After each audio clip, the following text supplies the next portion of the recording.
He took that .45 caliber and jammed it in my face. Cracked me right here in the forehead. This guy had to be this big, hovered over me with a gun in my face, and when he did, my reaction was to hit him with the plate in the face. Thing breaks and he becomes like a monster.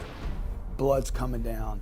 Every wall in this apartment, in this room, and the ceiling has blood on it.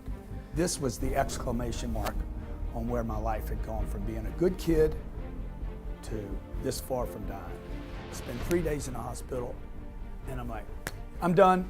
No more drugs. I'm done using drugs, okay? Guess what happens? I'm using drugs 15 minutes later, 10 times a day in the hospital. My mom says to me, you're no longer welcome in my home. You're no longer welcome in my business. I don't want to see you anymore. 24 hours later, I was in a treatment center because my mom had the courage to say, enough is enough, I'm done.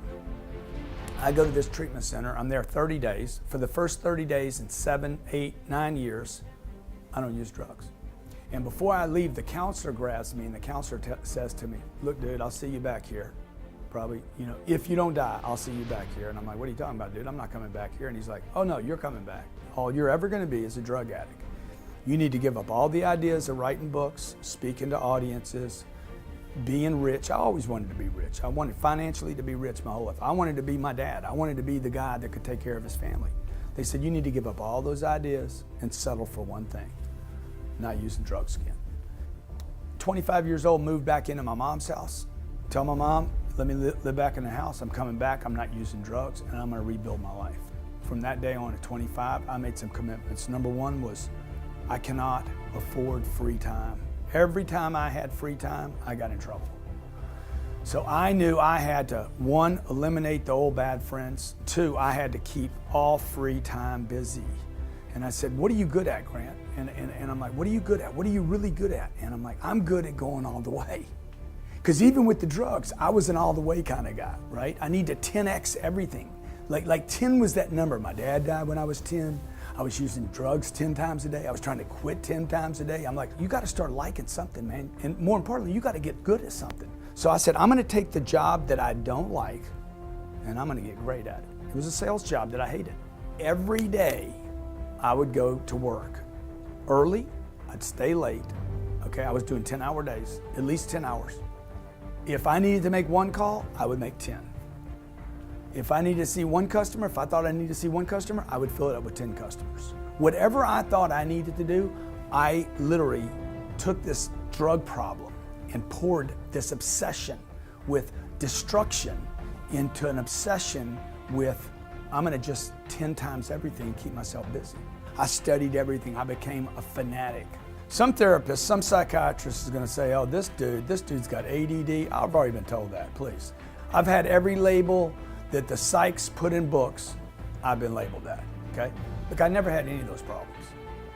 I had potential that was being unused. So I wake up early, I get a workout in, and I get to the office. When I get to the office, a calendar's laid out, and I need to see every 30 minutes something filled in that calendar. The counselor back in the treatment center said to me, dude, aren't you worried about, because he's seen my success now, and he's like, aren't you worried about burning out? I'm like, dude, you're the burnout, bro. You're the burnout. You're the one that said I was gonna come back. You're the one that said I would never make it. You're the one that said, don't write books. I've written 7 of them, man. I'm not worried about burnout. I am not a candle. Candles burn out. Spiritual beings don't. My message to you is that you're not doing enough, okay? If you could do it once or twice, then you can do it 20 times. Just multiply. And I hear a lot of people say, when is enough enough? Those of you who ask that question, when is enough enough, maybe you haven't had enough failures.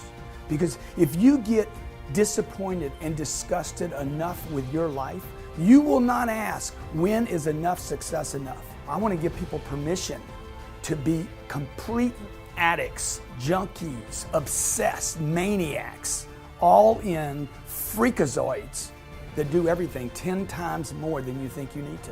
And I want to see, how hot can I burn? Okay, how far can I go? How much light can I bring the world? How much positive truth message can I bring this planet? How much more can I do?